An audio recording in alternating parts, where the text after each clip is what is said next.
Ну вот, самое главное, что придерживались своих обычаев. Вот так вот. Культура их, наши традиции, наша воспитанность, то есть все.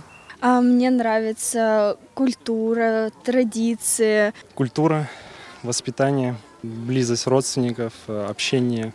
В первую очередь человечность их, это душа, чистая душа у них. Хотел бы отметить крымско-татарскую кухню. Во-первых, воспитание. А во-вторых, это умение общения находить с другими людьми. Наверное, еще мне нравится в крымских татарах это гостеприимство. Они еще умеют вкусно готовить все. Ну, в первую очередь, то, что они чтят традиции.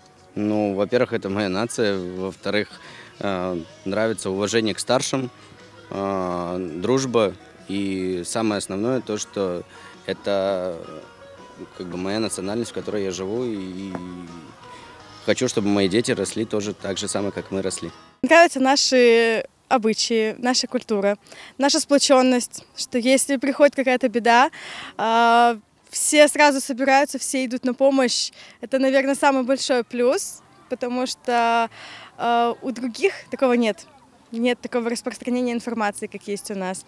Нет того, что друг за друга держатся и стараются поддерживать.